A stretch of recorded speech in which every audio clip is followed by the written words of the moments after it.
Dear students, आप लोग सब कैसे हैं। उम्मीद है कि आप लोग सभी अच्छे होंगे, स्वस्थ होंगे।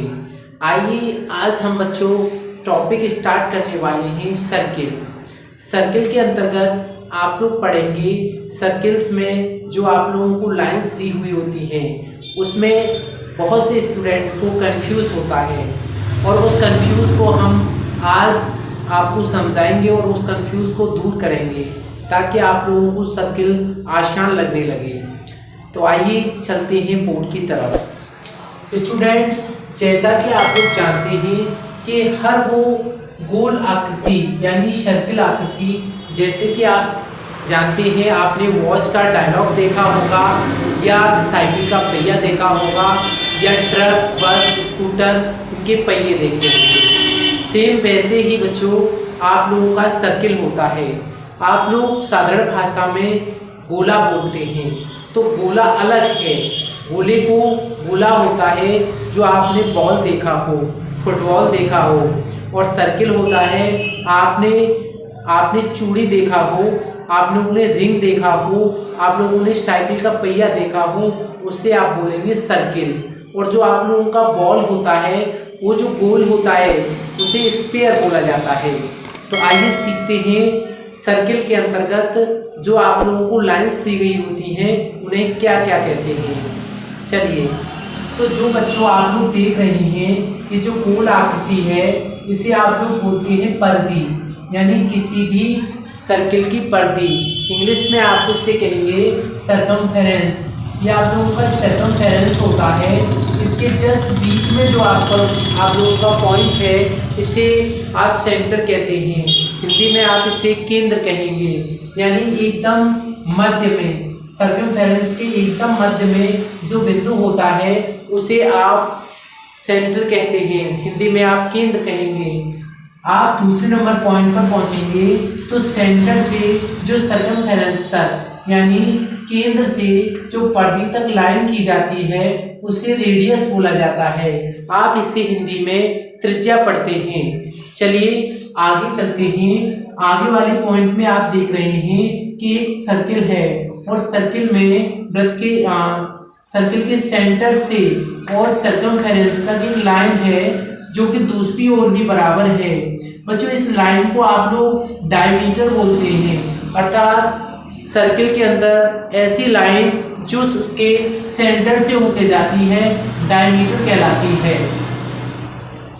अगले ही पॉइंट पर आप चलते हैं तो अगला पॉइंट है सेम डायमीटर जैसी लाइन जो सेंटर से होके नहीं जाती है कॉर्ड कहलाती है। आपकी कॉर्ड आप लोग सेंटर से दूर होती है, सेंटर से दूर खींचेंगे। किस तरीके से?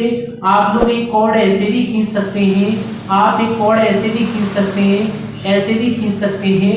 यानी एक सर्किल के अंदर आप लोग इन्फिनाइट कॉर्ड्स खींच सकते हैं। इसी प्रकार आप इन्फिनाइट डायमीटर भी खींच सकते हैं। आप इन्हें हिंदी में व्यास और इन्हें जीवा पढ़ेंगे। चलिए अगले पॉइंट पर चलते हैं। अगला पॉइंट आप लोगों को हम बताते हैं टेंजेंट लाइन के बारे में। टेंजेंट लाइन क्या होता है? टेंजेंट लाइन होता है जो सर्किल से टच करती हुई लाइन जाती है, यानी इसे टच करती हुई जो लाइन खींचेंगे हम वो क्या कहलाएगी? वो टेंजेंट लाइन कहलाएगी, जिसे आप हिंदी में स्पर्श रेखा कह सकते हैं। आगे वाले पॉइंट पर चलते हैं। तो बच्चों आप लोग देखते होंगे कि कभी कभी आपका जो सर्किल होता है किसी एरिया के अंतर्गत होता है।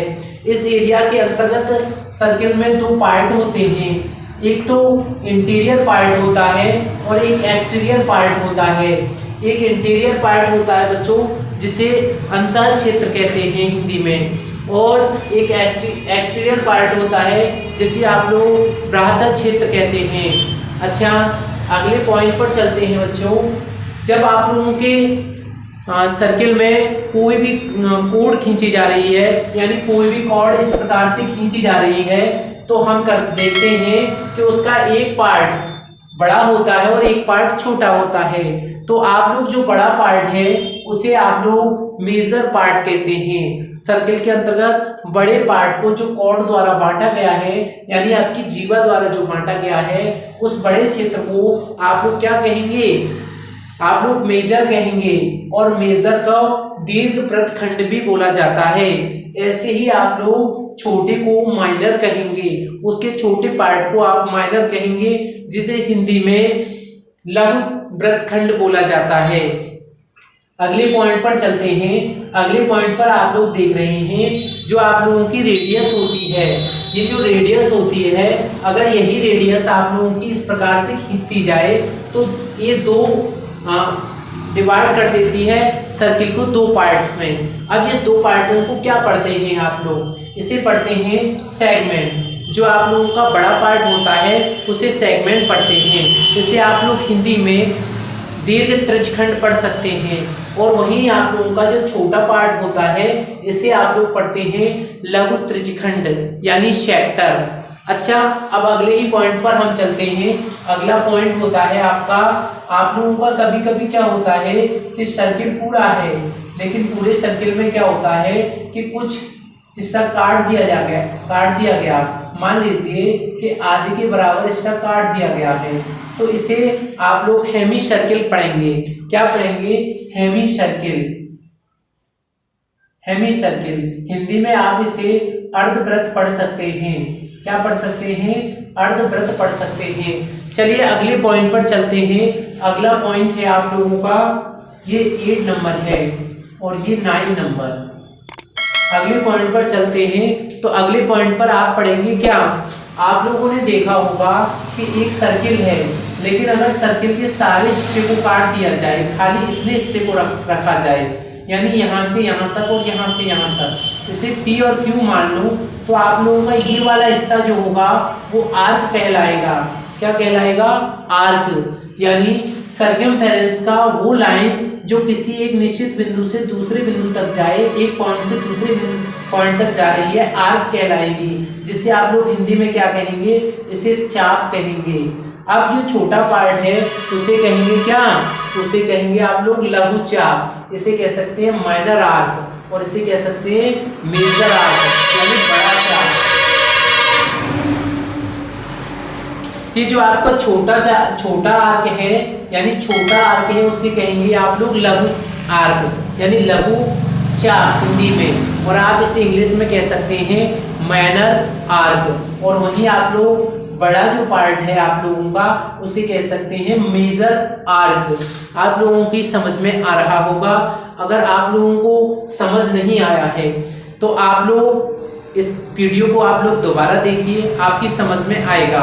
सर्किल के अंतर्गत अभी आपके और भी पॉइंट्स बाकी हैं जिन्हें हम नेक्स्ट वीडियो में डिस्कस करेंगे, जो आप लोगों के लिए बहुत ही महत्वपूर्ण सिद्ध होंगे।